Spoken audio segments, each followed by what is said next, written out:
Hi everyone, welcome back to Collective Creative Initiative. It is 3:30 and we are joined this afternoon. We're very lucky to have with us casting director Shakyra Dowling.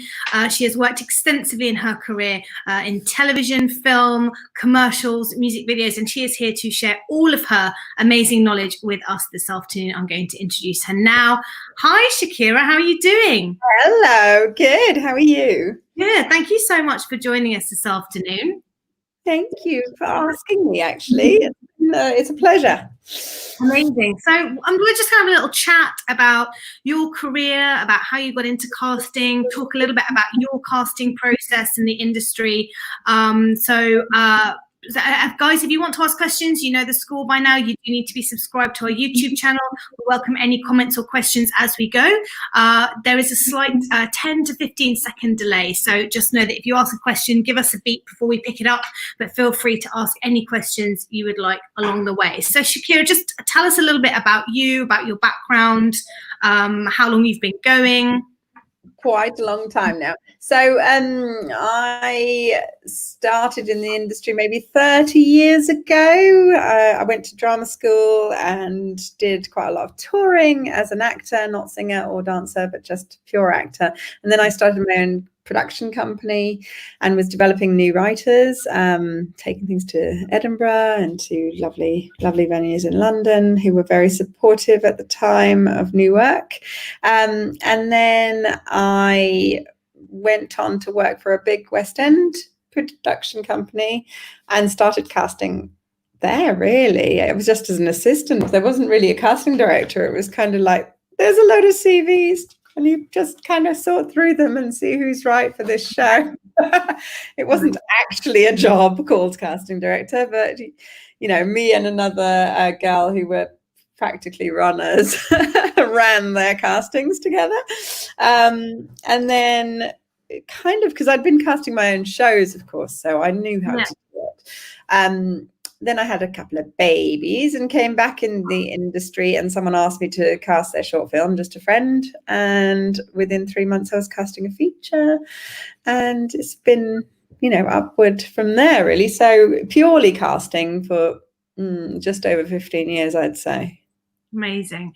And so you had kind of what would maybe be conceived as as a slightly more unusual route into casting, that you didn't go and intern with another casting director and become an assistant in that kind of traditional way. So, you know, there are people out there who maybe want to get into casting. What advice do you have, particularly in film and television? I feel like maybe it seems a little more elusive for people who trained as actors and maybe have worked in theatre, for example, but are interested in casting in film and television. What sort of advice do you have for them? I'd say don't be afraid to just ask all of your contacts and just put it out there. I know when I first came back into the industry after having my children, it was like, okay, I'm looking for work. This is what I can do. This is what I have done. Just don't be afraid to ask people, do you have anything? I don't mind. I'll be a runner. I'll take pictures in the waiting room. I'll sort your waiting room out. I mean, even my assistant, Bailey, I mean, she started as an intern with me and she was a dancer. So, you know, but we had a couple of, well, not even mutual friends, but she was a friend of an agent that I knew really well. And it was one of those, yeah, of course you can come and do a few weeks. And before you know it, she's been with me, you know, a year and a half, nearly 2 years. And she's on, you know, being paid now. Obviously, now she's actually an assistant before she was an assistant. What was there like a definitive moment for you where you kind of said, I'm not going to be an actor anymore, I want to be a creative? Or was it kind of a seamless process where you suddenly turned around and went, oh, hang on a second, I'm doing this creative job and I'm not acting anymore? I think it's a hard one. I always say my career chose me, really. I love what I do. I'm really lucky to do what I do. Every day I thank my lucky stars that I found casting, because I do absolutely adore it. But was there a moment? Probably not. I kind of just was sliding that way anyway. So I guess it was quite a organic process. Yeah. Which I feel is a bit my life, actually, in every single way. Nothing pre-planned or organized, quite frankly. All the things you make a 5-year plan for completely change within a year anyway. And sometimes the best things are the organic things. It was a bit the same for us, really. I kind of didn't know that I didn't want to be a performer anymore. And obviously we were working on ships at the time. And there's only a certain, well, for most of us, there's a certain age that we can get to doing that. You know, it's kind of hard being away all the time. You're kind of a bit, you know, rootless. And also, you know, you're kind of trying to keep up with people who are in the kind of 19, 20. So, you know, you're kind of slipping towards 40, thinking, I don't know how much longer I can do this. But again, it wasn't a conscious decision to kind of go into casting. It was an opportunity came up. And, you know, I think throughout our career, it's always been that thing of say yes, you know, say, oh, this sounds amazing. I'd love to do this. And find out if you enjoy doing it. If someone says, will you come and be a runner, and you've thought about it, and, you know, that's a day of just showing people in and out of a room, but that gives you some experience and some kind of context of what the job's about, then, you know, we just say take every single opportunity. I think you can never have enough experience and life experience, quite frankly, because, you know, the developing new writing, the casting my own shows, it all, you know, fed into what I do now. I understand, you know, things from so many different sides, in front of the camera, behind the camera, but so many parts of behind the camera even. So yeah, you can never get enough. I think if you can just intern with anyone, just do it, whether it's a photographer or, you know, it's never going to be wasted experience. It's never going to be wasted experience. So I just want to talk a little bit about lockdown and quarantining, because it's sort of taken over all of our lives for the last few months. So obviously everything kind of has slowed down significantly across all of the industry. Obviously for film and TV, there is a little bit more movement now potentially than there is in live theatre. That might be an area that is coming back slightly ahead of live theatre, possibly. It's a really difficult one. It's a very slow movement. Obviously, we had, 3 films that stopped dead. One was actually shooting. One was about to shoot 2 weeks from when they locked down. And one was, you know, a much bigger project, much bigger budget that should have been shooting now. And it was from one day to the next. It was awful, quite devastating. Some actors, obviously, it was their first job. Some HODs was their first job this year that they would have done, because it would have been March. They'd been in prep, obviously. But, you know, I don't know if you know, all HODs in film, their main money comes from not prep, from when they're actually shooting the prep half of the, do you know what I mean? So they would have been prepping all year for a job starting in March, and now they haven't had a job all year. I mean, it was just devastating for all of us, to tell you the truth, and just such negative, upset conversations all the time. But I'd say it took about 2 weeks to mop up. For me, I was pretty much mopping up for at least 2 weeks, and then I had my own, you know, financial worries, etc., to deal with. And then it kind of, we all got into our stride, didn't we? And busy with one-to-ones, busy with talks like this, busy with workshops. And actually, it's been a joy to watch all the end of year shows online. We would not have time to see that many new grads as we did this year. So there's positives to be taken from taking a step back, isn't there? Yeah. And I do feel now things are starting to move. Everyone's prepping to shoot stuff in September, October. And of course, those are the things that have already been cast. So from my point of view, it's further mopping up and making sure contracts are now rewritten, etc. But that does kind of show us that things will be shot this year. Good. Which means they will be cast this year too.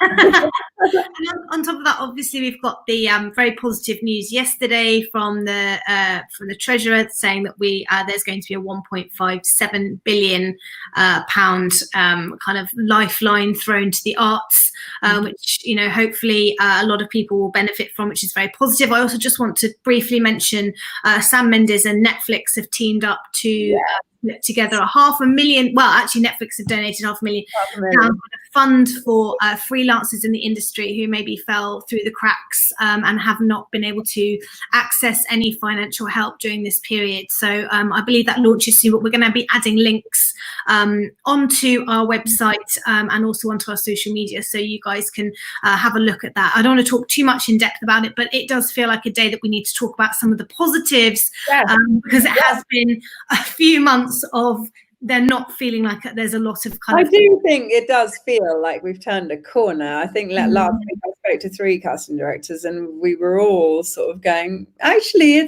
I'm doing some quotes now. Oh yes, that little job came in. Oh yeah, I'm going to do this little music video, which, normally I wouldn't consider casting in music video anymore. But, it feels like, oh, well, we can do all these things now. Yeah. So I think we should definitely celebrate the positive moments that are happening, because it has, I think, at times felt a little bleak over the last few months. So other than doing, we ask everyone that comes on, other than doing Q&As and one-to-ones, what else have you been doing during lockdown to keep yourself sane? I have got a very nice garden. I mean, it looks like some shabby chic Airbnb cool place now. It's in full bloom. I've got new decking. I've painted all the I love it. I'm like, oh, okay, it's a pleasure being out here. But obviously, like a couple of weeks ago, it was super hot and lovely out there, and now it's a bit grey. So we're hoping that the sun comes back, really. But yeah, I've got a lot of gardening. I think that's the main thing I've been doing. I was kind of got scorched. So May was so intensely hot and we were so busy prepping for this that I forgot to water all of the plants. So now they're all just crispy and dry, and I'm really grateful for the rain to have saved my garden. I just want to talk a little bit about actors at this time. We've had a lot of people kind of say, can I be reaching out to casting directors now that things are starting to pick up? We sort of say to people, we kind of have an open door policy in terms of writing to us anyway. And we sort of say, if you write generally, it's unlikely that, that will necessarily translate into an audition or a self-tape, whatever, unless there's something specific that we're casting at that time. It's always better to write when something's happening. So what are your thoughts right now if actors, wanting to get in touch with you? What are your feelings? I mean, I think at the beginning I was very generous and reading every email and sending feedback on both their emails and their CVs or their show reels. That did tail off a bit because I did so many. I think because I'd done a couple of talks, and then obviously you get a barrage of people who've seen the talk who write to you, which was lovely, absolutely lovely. But I did sort of slow down on that. I'd say the best thing to do is write when you've got something to say, always, generals. Yeah. It's quite hard to put those emails somewhere. And don't put a 10:8 photo inside your email. Like, it'll get deleted by my server because there's so many. I mean, like the last count, it was something like 136,000 emails in my email box. So yeah, and they do get filed, and we do keep filing and taking some out. But it does get to the point where you're like, well, it's just a huge photo and not very much to say in that email. So a tiny little thumbnail, please, just in your signature. It will do. It makes a huge difference. I've got a visual reference. I've got a link to your spotlight, and maybe a 2-paragraph email. That's enough. I don't need a life story. And then I can file you in the right place. And I think just obviously the best thing to do is highlight your USP. If you're a comedy actor, put it in that email, because then I can put you in my comedy file and find you when I need you. Do you know what I mean? Exactly. I think if you're French, then stick it in the subject matter, French actress in London. It will go in the right place. And then when I'm casting French actresses in London, you'll be the first person I find. I think hello, are you still there? Rosie, I think I've lost you. Let me send you a message. You have frozen. Maybe it's me.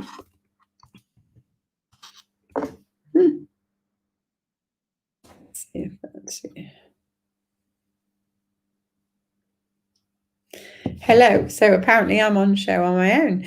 I don't know how I can let her in, but we will see if that happens. Hello, Shakyra.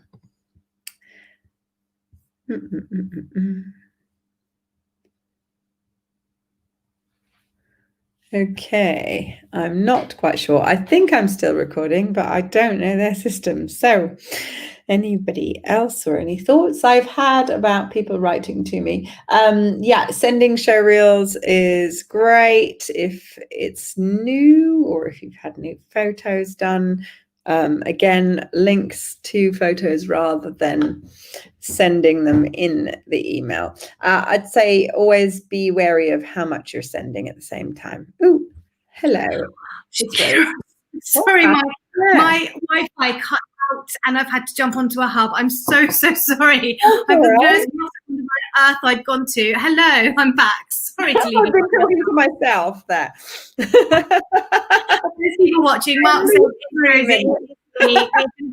we've been having consistent Wi-Fi issues, so I'm so sorry. You're gonna have to recap what you just said because obviously I wasn't here. So we were talking about emailing casting directors and what to include in those. Yeah, so I was saying, and I did keep talking, so you'll probably hear this twice if you're listening. Yeah, I was saying it's always best to not attach large attachments, but just have a little thumbnail picture of yourself. So there's a nice, easy reference and a link to your spotlight or whatever else you've got. And only keep it to about 2 paragraphs, I'd say. Obviously, highlight anything new, like I've got a new show reel or I've updated this, and highlight your USP. You know, the fact you're a comedy actor, or the fact that you're French and, you know, have been living in London for the last 10 years. Those are the exciting things. Those are the things that we pick up on, and then we file you in the right place, and then we can find you when we need that type of actor. Otherwise, it goes into a bit of a general pile up, doesn't it, Rosie? Do you find that there's a pile up? I don't know where to file this email. And sometimes you see somebody think, oh, do you know what? I think I've got a project coming down the line. This person might be really right. But so much of it, as you say, centers on, you know, sell yourself in that email, because you want us then to go and click on the link, and just writing, hi, I'd like to be considered for any castings you have coming up. You know, you haven't highlighted what makes you exciting, and exactly as Shakyra says, like that USB is what's going to make us go, right, okay, I need to put you in that file for that project that might be happening 6 months down the line, as opposed to saying, okay, I've got folders for different, whether you're a vocalist or a musical theatre performer or an actor, or, you know, you have folders for people that are based regionally. But then, as you say, it's kind of, it can become a little bit kind of backlogged, and the reality is that when we are all busy and we've got 6 or 7 projects on, it's what is, you know, front and foremost in our minds at that moment. So it's always better, you know, like you were saying, to write and say, I've got a new show reel, or when there's things to see, you know, I'm in this play, or do you know, would you be able to come and see me? How do you feel about people sending links to other things, like, oh, I've just filmed a new comedy series, it's here on YouTube, about adding several links in? Or would you rather just I don't like several links, but one is fine. I mean, especially if your show reel's on Spotlight, you don't need to send me a link to your show reel. But if you've done some, you know, little sketch show or something, or it's or you've got something coming up, or you're touring, links to those shows definitely really good to have. But don't overload an email. I think if it's just a one clear, what are you trying to say, what are you trying to get across here, rather than this is me and everything about me and everything I've ever done. We'll come on to self-taping a little bit further down the line, but I think something that we all talk about a lot as casting directors, both kind of on all these Q&As, but also between each other, is, you know, labeling things correctly. And, you know, when you send an email, we don't want to feel, because you might be the 400th person, or judging by Shakyra's inbox, the 4,000th person to have written, you know, that day, for example. We don't want to feel like we're another in a long line of copy and paste, and hiya, or hi there, or dear Mr. Dowling kind of just doesn't set the right tone when you start that email off. So, you know, James and I always talk about in the olden days when we first started out as actors, we didn't have the internet to apply for everything. Spotlight wasn't online. Mandy didn't, or Casting Call Pro as it was at one point, didn't exist either. So everything, we had to go to that place behind Oxford Street and print off our 10x8s. And then you sat down and you might, if you had a printer, you typed your letters. Sometimes they were handwritten to a casting director, and your 10x8s were really expensive. Then you had to put them in a big envelope, write the address of the casting director, and then stamp. Yeah, I do remember. I remember even if I went to a casting and it was in Soho, I'd look at what other casting directors were in the next 5 streets, just so I could go around and put those through the letterbox, because I couldn't afford stamps at the time. That's brilliant. That's so true. It was really, really time consuming. And you sort of, you say to someone, oh, you come into the pub on Sunday? No, I'm doing all my submissions. You go, oh, okay, yeah, all right, no, fair enough. Like, that's going to take you a few hours. What was that Pink magazine, or was it Pink or Red that we used to get? Was it, something, it was 3 letters, yes, and it was literally like everything that was casting, but it was always outdated by about 3 months. No, I know exactly the one you mean. You had to subscribe to it as well. Yeah, you had to pay, and we used to always, there'd be like 5 actors paying for the same thing, and we'd all go to someone's house that morning just to do our side. Oh my God, what's that called? Did it begin with R? Someone will comment it. So we always say, like, don't let the internet make us lazy. If you're writing to a casting director, it needs to take that same amount of time. You need to have researched who you're writing to, what the project is. PCR, there it is. Yeah, excellent. There we go, Mark. You're showing your age as well, I think. As us. But things are so much easier now. You can get hold of, if a casting director wants to have their information online, then you can find out how to write to them, and in the click of an email you've made contact. So it was read to prevent photocopying. There you go. I used to have a household full of actors all paying for it because it was so expensive. I remember it very well. So yeah, don't let the internet kind of make us less invested, I suppose, in taking time and effort. So in terms of, we just talked about cover letters a little bit. So in terms of Spotlight, show reels are kind of a really hot topic at the moment, because obviously there are fewer of us. Well, actually, I don't know anyone who's been doing face-to-face castings for theatre, but certainly we're all doing things online on Zoom. So show reels have never been more important than they are now, so that we can see people. So what are your kind of bugbears about show reels? I've got some specific questions, but what is it overall that you want to see from a show reel when you click on that and open that in Spotlight? I can't bear a montage, not a music video. I don't need to see you wearing different hats or different pairs of glasses. So don't waste the time. Too long, anything over 2.5 minutes, really, far too long. You're better off having 2 scenes and not 20. Right.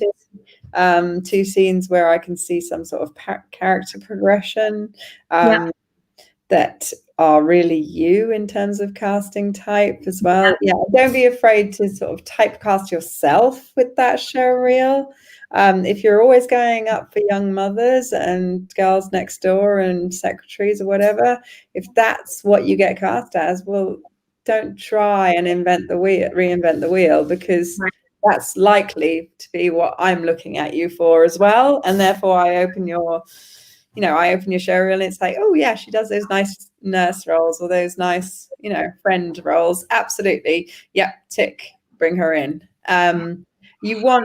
We don't have a lot of time when we're actually casting. Like Rosie said, it's generally, we've got, 5-6 projects sometimes at the same time. Sometimes that one character we've got over 3,000 submissions for. We are looking, to actually get maybe self-tapes for about 22, and then out of those we'll meet 5 at the most, 6 sometimes, if it's for film. This is obviously if it's for commercial, the same sort of numbers, but we'd bring 12 to 15 in the room max. So I need to open that show reel and get a very strong sense of what your casting type is pretty quickly. Do you agree with that, Rosie? Absolutely. And yes, we've said, things exactly the same as you. I don't want to spend the first 10 seconds watching your headshot with your name underneath or a montage. I want to get straight into the show reel. We've talked about, be careful that you don't make yourself, that you're not the star of your show reel, that you put scenes in where other people have more lines than you do. And I'm kind of waiting for you to speak, thinking, okay, it's, you know what I mean? Where you get those scenes and that person has one line. I say to we're doing these industry surgeries, and I've kind of said, just take it out, because it's not showing me anything of you. You've kind of got one line, you're in the background of this scene. This really you should be the star of your show reel. What else in show reels have we talked about? I guess also the thing is, if you've acted in a TV show and it's, I don't know, you've got a big star in your scene, make sure that you're not putting that scene in because you've got James McAvoy in the scene with you. It needs to be more you than other people. Definitely. And the other thing I've noticed recently, actually, is especially I've seen this with females who do scenes with people that look like them, and I've spent the first 10 to 15 seconds not knowing which one's which, because in a headshot, particularly if you're I would class myself as a fairly generic looking person. Nothing particularly distinctive, let's say, about me. I'm 5'8", blonde, age we're not going to talk about, but if I were to do another scene with somebody who has a similar casting bracket to me, that's just going to be confusing for the casting director. So that sometimes is something that we've kind of had to go back and do and just say, listen, be very, very careful that I don't think the other person is you in your show reel. And having them too long as well, putting so much content in, and as you say, we just won't get through it, or we skip ahead and miss the bits that you really want us to see, because I think, I see this scene's really long, I want to see the next thing, and actually you're waiting for me to watch that bit in that scene, but I've skipped it, and it's just, we just don't have time. How do you feel about people including kind of lockdown monologues in their show reel at the moment? Because obviously people are feeling, that they need to have some content on there. So what are your thoughts on that? Or would you rather have it as a separate folder or not, file? Yeah. I don't particularly like them. I don't really like monologues full stop. I mean, film is all about a dialogue between you and someone else. So I'm not that keen. I can understand if you have it as a separate file, so you have your show reel and then you have a monologue and it's named monologue. But if it's a fun sort of thing that you're doing with friends during lockdown, I mean, put that on Instagram, put it on your socials. Do you know what I mean? There's TikTok or whatever, those are the fun bits. And don't worry, we do find those, because if you're getting close to a job, we're always going to look at your social media these days. Yes, you do. Yes, you do. You are in real life and what you put out there, of course. So I mean, we still do. And then it's easy for you or your agent to point towards that. Sometimes I do get agents going, oh yeah, I saw you're looking for a guitarist. Have a look at his Instagram. There's really cool stuff that he's playing, or it's really funny, or it's really cute. And they'll just send me a link to that. And it's true. Yeah. It's like, that's where you should put those other bits, if you know what I mean, as opposed to the serious, this is taken out of, I don't know, some telly program. This is in a professional context. Yeah.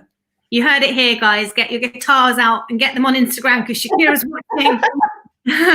Keely says, hi, I'm a GSA graduate. Thank you for watching Showcases. And I have 2 separate videos on Spotlight, a minute each, one dramatic and one comedic. What are your thoughts? So one presumes watching videos. So one presumes that they are monologues, as we were just talking about by that, unless they are scenes that were taken at GSA. Right. It does make a difference. Yes. I do usually like to see comedy labeled separately. If you haven't, if you just literally just come out of drama school, especially, because again, if I'm casting a commercial and it's got that fun sort of silly element, that's exactly what I'll go straight to. There's no point me watching a serious scene. Do you feel, maybe Keely just will highlight whether that's monologue or scenes, but do you feel the same way about commercial reels? People who've done a lot seem to have a lot of footage, so you would rather have that separately to a dramatic? Yeah, so commercial, if you are a commercial, I've got a friend actually who I've cast, who's become a friend, quite a lot in commercials. He seems to come up, you know, year on year in lots of people's commercials, and he has a separate reel specifically for commercials because actually he's quite a good dramatic actor as well and does get quite a bit of telework. So yeah, he keeps them separate. Sorry, she's responded, hasn't she? So they're duologues from my showcase. Okay, yeah, so if they are from a showcase, which means they're on stage, yeah, again, if that's what you've got at the moment, I would keep them separate and name them as you have. As soon as you do have professional work, of course, then I would swap them in and sort of create more professional work. But better to have something on there. My phone is attached to the computer and I don't know how to do We're just having technological issues all over. But yeah, we're just saying to people, it's better to have something on there. If they're duologues from a show, it's better that we can see you, we see what your acting's like, what your style is like, what you sound like, than to have nothing at all on there. And certainly we're saying definitely for, you know, if you're a vocalist, if you are a professional singer or musical theatre person, get something on your spotlight. Just so we can hear. That's just the most important thing. And what about, just going to touch on languages, lots and lots of multilingual actors now on Spotlight. How do you feel about reels in multiple languages? Would you rather these were separated out? Let's say someone spoke German and English. Would they? So I suppose if they're a German actor, I mean, I get this a lot because I do cast a lot of international stuff. So if they're a Swedish or a German actor and they're fairly well known in their own country, they tend to have a show reel in their language, which has got subtitles on it, and then they'll have, you know, the UK, even if it's just one scene that they've done on television or whatever, they'd have that separately. So there's a UK, an English speaking role or two in a separate reel. That is always great, to tell you the truth. Mixing them together makes it harder for us to differentiate and to get to the bit that we want. You always have to think, how quick can a casting director get to what they need from my CV, from my show reel, from my photographs? If it's not really obvious, then it might be missed. Good. Yeah, that's good advice. And just talk about headshots very quickly, because it's been very difficult for people to get new headshots in lockdown. So in terms of, let's talk about Spotlight as a layout. So what is it that you would like to see from headshots? How many is too many for you? Do you like production stills? I hate production stills. I think if it's a film production still, it should be on IMDb. If you want it anywhere, you can get a pro account, stick whatever you want on there. Again, it doesn't like fit with Spotlight. It's not for that. So that's your own website. If you have one, keep it to Instagram, keep it to social media. But how many is too many? I'd say 4 is the optimum. 5 is okay if you've got one full length, because if you're doing commercials, I mean, I'm 5'2". How tall are you? Did you say 5'5"? You know, you can be like quite different shapes. Yeah, at the same height. And for commercials, we do need to see. We're not looking for tall, skinny models, no. But we do need to see whether, you know, especially men, you might just have a little beer belly, or you might be just quite broad, and we can't tell from a headshot. Even though on Spotlight it'll say how tall you are, it doesn't tell me if you're kind of stumpy or skinny with a, you know, beer belly or whatever. And we could be looking for all those things in that moment. Oh my God. The amount of times we're looking for very specific in the body shape. And generally and really real people as well. So we need to know that you maybe have big boobs, or, you know, like you say, belly, or that you are a specific type, or body type or frame. It's not because we're looking for like Victoria's Secret models. In fact, I can't remember the last time wasn't looking for like representation or real people in some form, which is really so true. It's so true. And often, I mean, it's obviously more and more, we as casting directors are really aware of it, but also production are really aware of it. They want a mix of everything, and it's mainly commercials where we need to see a full length. I'd say we don't really have film at all, but it's good to have one on your spotlight, I think. Yeah, good. So no production stills, guys. They're for you. They're for your Insta. Andrew has asked a question. He says, given the new normal situation with TV and film, is it looking likely that guest or supporting roles will be reduced in forthcoming TV projects? We have been talking about this. I don't think it will. I think what you will be needing to do if you you'll be cast further in advance. So let's say you've got a job in, I don't know, EastEnders. It might be a month's time rather than before. You might have got a couple of weeks, if that, even 10 days before you shot. And you would probably be asked to self-isolate for 12 days at the current state of things. Of course, that's all going to change at some point, and maybe bigger productions like HBO type productions will send testing kits, and there'll be a lot more testing going on both before you come to set, and there'll probably be a backup. We've been talking quite a lot about backups, haven't we, Rosie? Yes. So let's say it was Vikings or something like that. They might have the money to send testing kits over to actors 3 days before or 2 days before, but we probably would have cast a backup for you. So should you get ill or on the day even wake up with a temperature or a cough, whatever, then unfortunately you would probably get a cancellation fee, which will be the day rate or half the day rate, and your backup will be lucky enough to actually do the job. It's not ideal. Nobody wants it, and we would never have thought that this would happen. We do the same with babies. When I'm casting babies, anything under 2 years, in fact, we generally cast 3 babies to 1 that's going to end up in the advert, and we'll have one in a sort of waiting room or whatever, one actually shooting, and one at home waiting just in case, because as we all know, babies get ill very quickly and very often. That makes total sense. It never occurred to me that you just have a baby waiting at home, baby on hold. Yeah, have you never cast babies? Oh my God. No. Always cancel that stuff. There's hundreds of babies. So if you're seeing 5 babies on screen, there are 15 babies booked for that job. I love that. Lucky babies, lots of options. That's amazing. Great. Thank you for that question, Andrew. So just moving on to self-tapes, obviously kind of the hot topic of the moment. We're going to be casting, well, at least first round for a long time is going to be through self-tape, and sometimes final decisions we're already discussing with some producers we work with, whether that's, just the way we'll have to move forward for projects that are happening down the line. So in terms of self-taping, Shakyra, obviously, we talk about labeling. Oh my gosh, guys, please label things that the casting directors have asked for. Okay. Well, to tell you the truth, we spend a lot of time in my office writing the notes on what we want you to do. A hell of a lot of time. Where we want it sent, how we want it labeled. Yeah.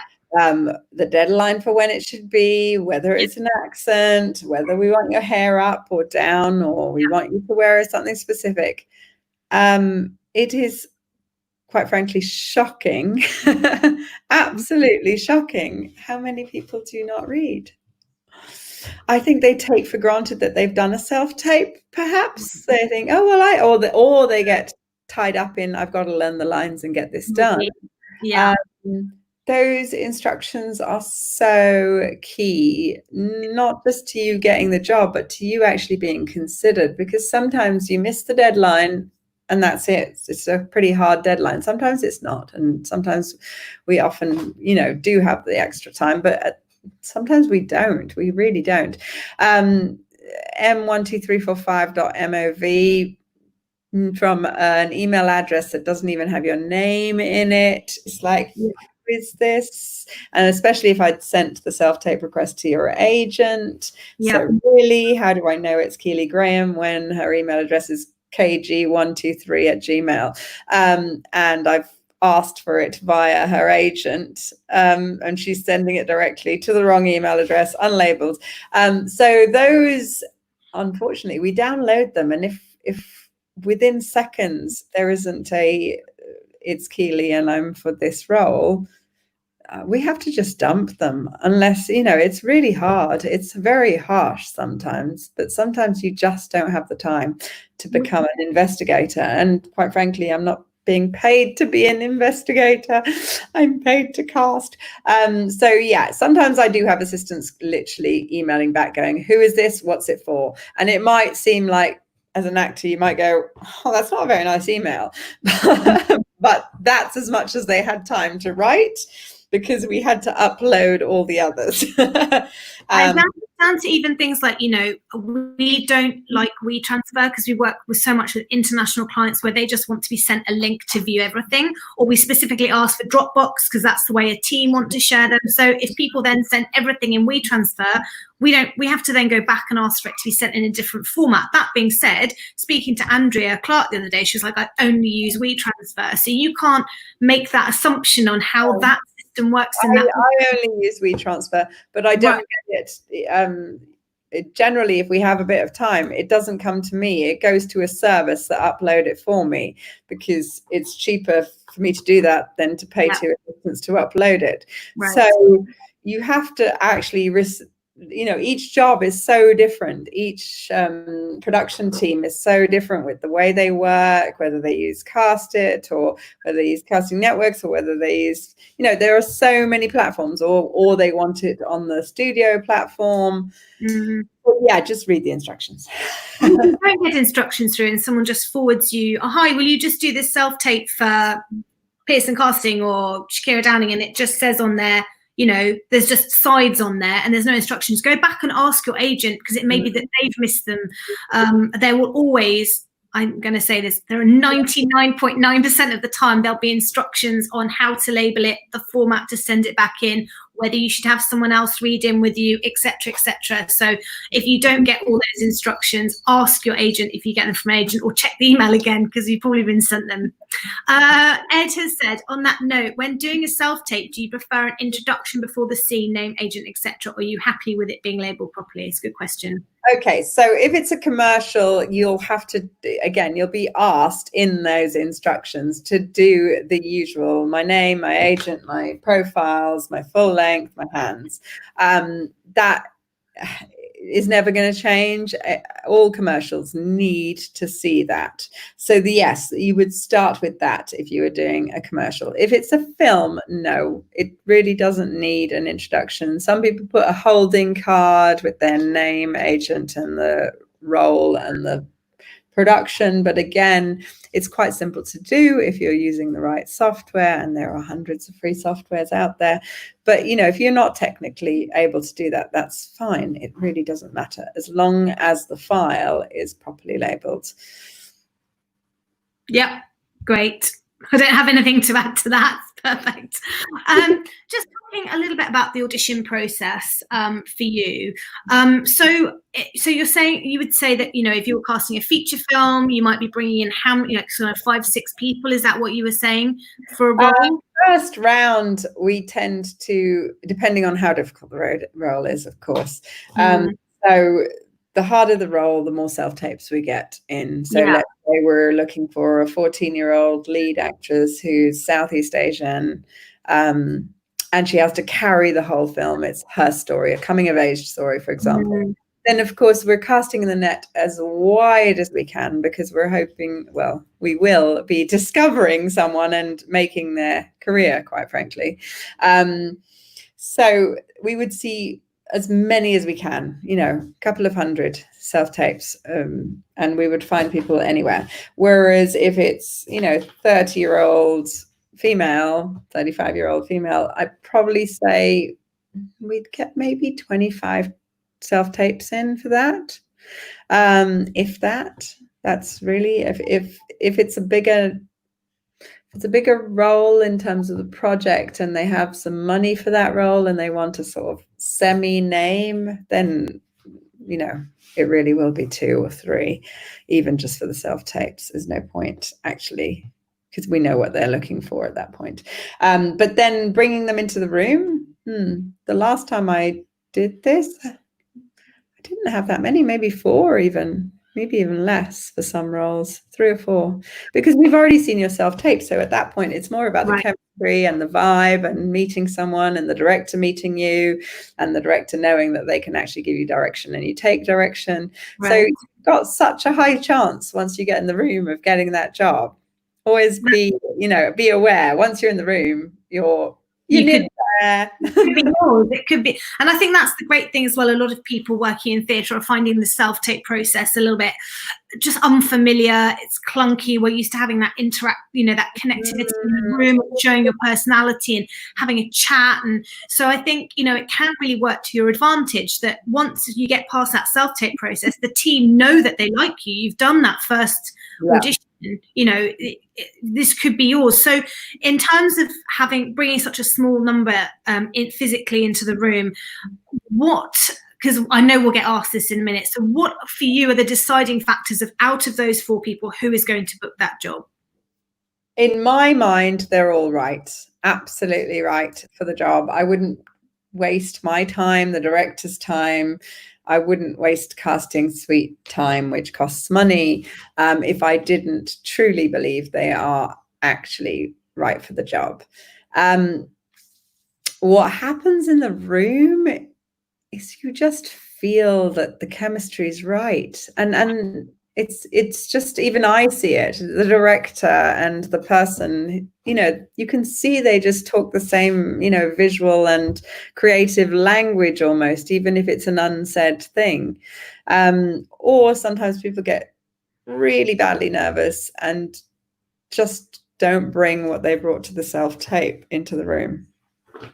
And that just happens across the board everywhere in the industry. And it's just... It happens to us, doesn't it? I mean, sometimes I go into an interview and I can't remember any actors' names. And I'm like, I walk out going, well, didn't get that one, did I? I sat with a producer. Having a bad day. I sat with a producer last year and I was running from another meeting, and not running late, but running just to arrive on time. And I hadn't got my head around the meeting at all. And he said, so tell me about the plays that you've cast in the last couple of years. And I couldn't remember the name of the theatre. Yeah. I must look so stupid. Oh my God, I couldn't remember the name. Working on, and you're working on 4 things, and you're like,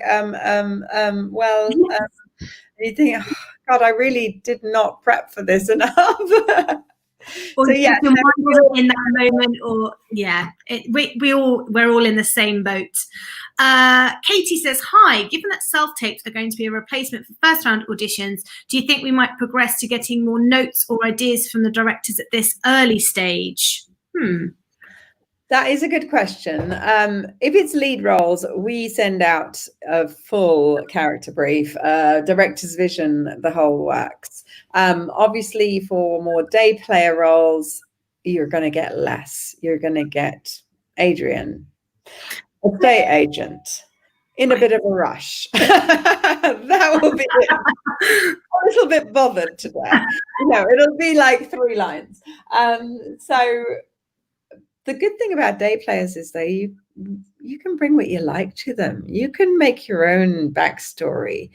It's about being authentic, isn't it? More than anything, whatever you make of that character, whether they're a policeman who is just having a bad day or is just feeling a bit more authoritative than the other policeman in your scene, or looking like he's got a bit of a complex of some sort, you can bring that, and we just look at it, and if it feels authentic, it's like, we've ticked that box. Right. Yeah, we want something real.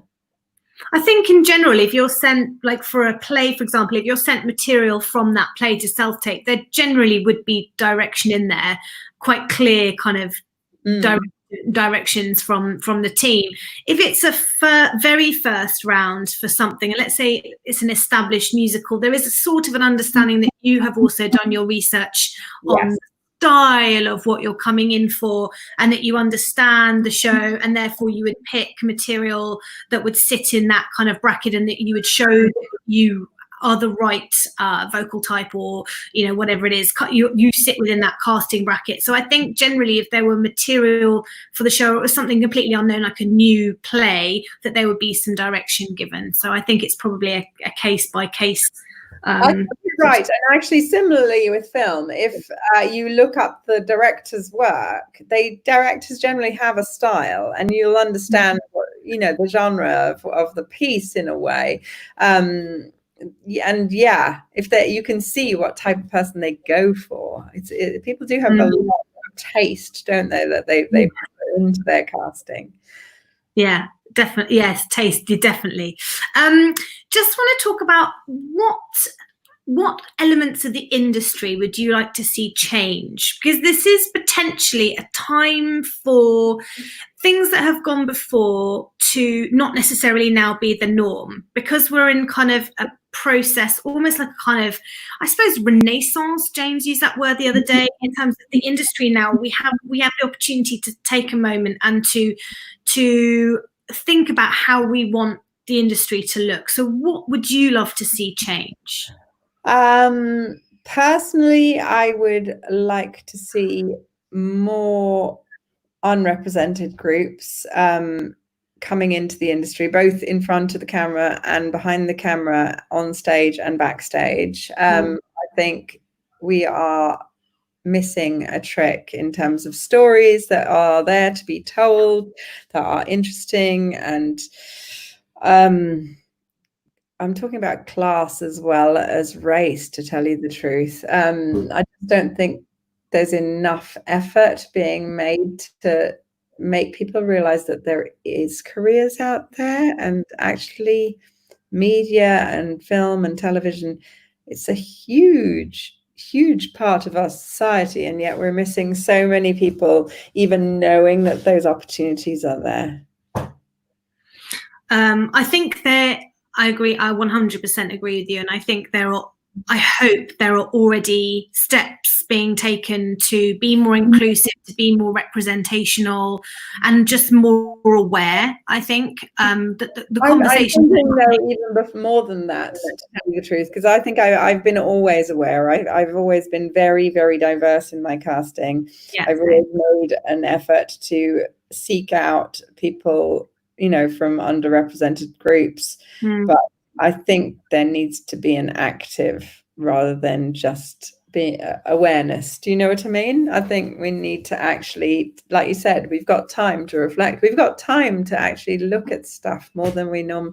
We're not just casting and just working, or, just getting that thing cast and feeling like there's deadlines on our heads and meetings coming up like today that you haven't finished, the work for. So I think this is the time where we should just go, okay, so where can we actually open our own creative minds?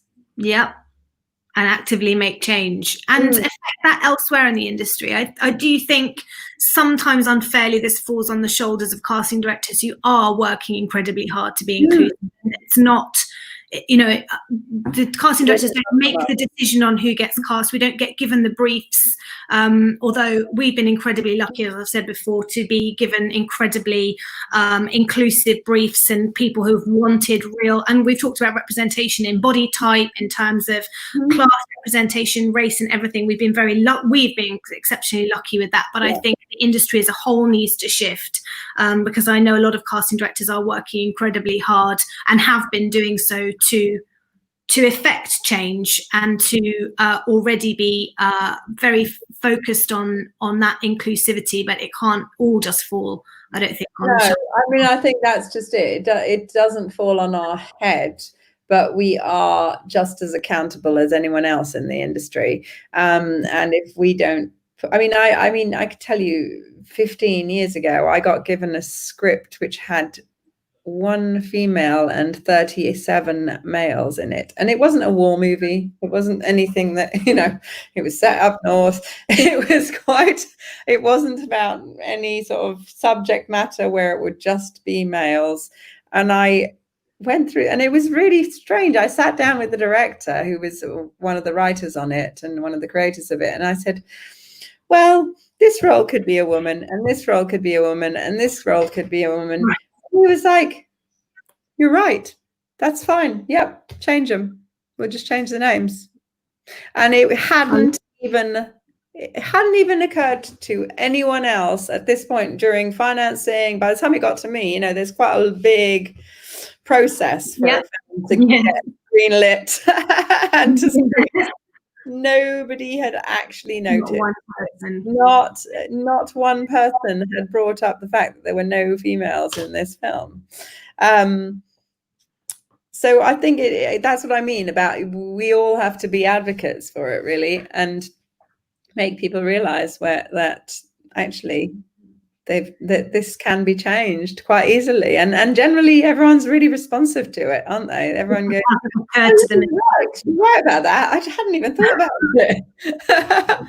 How many did they make women in the end, do you remember? I think we ended up with 8, so it still wasn't huge. It was, I mean, the leads were men, and that wasn't going to change, but there were so many secondary characters that changed, and nobody really cared. It wasn't a big deal.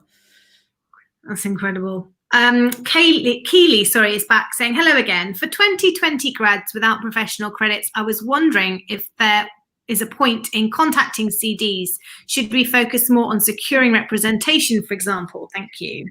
That's a great question. Well, like I said, I think I've seen more showcases this year than I have ever seen, because I have got time and it's all online, and I don't have to be at a certain place at a certain time on a day that I'm already casting.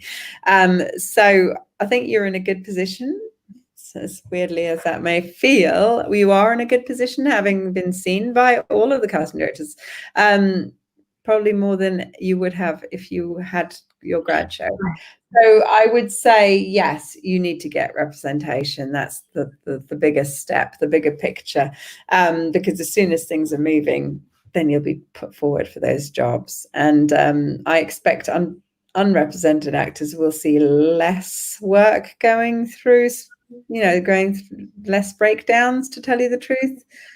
Because I think there'll be more, we'll be looking for a fast track. We know that agent, they always represent really nice people. Yep, I'm looking at their CVs, and it's harder for us if you don't have representation, because it's more disappointing having to disappoint an actor directly, isn't it? Yes. I hate doing it. I feel sick when I get those emails saying, did I get the job? It's like, no, you would have heard if you did, unfortunately. It's very, very hard.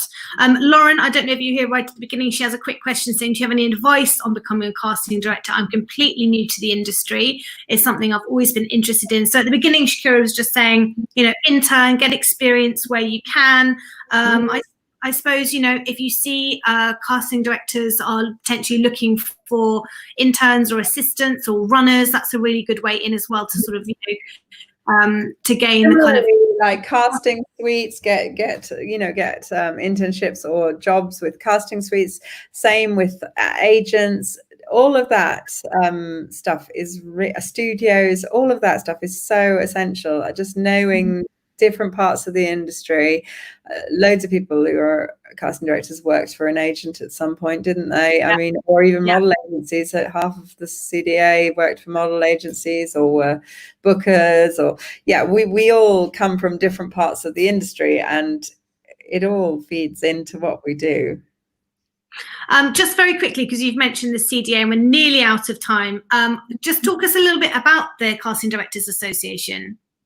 So that is a group of casting directors that me and Tree Pets put together quite a few years ago now, when we were looking to make some changes in the industry, and it has now grown into a fantastic organization, of which, are you on the board? No, you're not on the board, are you? James is on the board. There is a vacancy, but we'll see. Okay. We're about to put in the new board. So there might be an extra place there. So it's really just a group of, we support each other, but we support the industry, and we do get to knock ideas around between us, don't we? It is actually really helpful and really useful for us.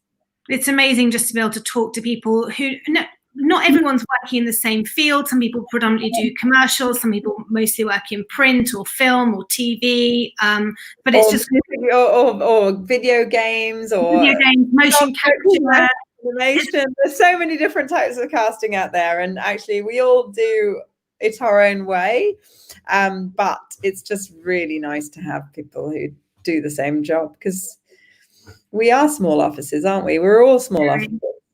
And you don't always, unless you're a press night, you don't always get a chance to kind of just connect with other casting directors and ask those questions about fees or contracts, or sometimes just sit and have a chat with other people who do the same thing in the office as you. I know when I was an actor, I thought every casting director knew each other and hung out all the time. But, you know, it can be quite lonely work sitting in your own office by yourself with, how many emails was it? 100? You don't even want to know. Look, I'm going to bring it up. At the moment in the inbox, there are 135,790 emails. That just gives me the fear and anxiety. I don't even have 5 unread on my thing. I have to open them and see what they are. But apparently, did you know that psychologically, people who are happier to leave inboxes with unread emails are much more zen? They're much more at one with themselves. You're much more likely to be an anxious, frenetic person if you have to open every email. I mean, obviously, I do open them, and then I sort of forget to put them somewhere. I do actually read them. I just forget to file them half the time. And then Bailey, my assistant, tells me off because she has to go through and file. Yep. Yeah. Shakira, we're out of time. I feel like we could talk all afternoon. There are more questions we haven't got round to. So sorry, guys. I'm hoping we covered some of them. If not in this session, we do have Q&As coming up with some other casting directors in the future. But Shakira, thank you so much for your time. It's been amazing to hear your, your experience and your thoughts on the industry. So thank you so much for your time. Thank you. Thanks for having me. I'm going to take you out to the live stream.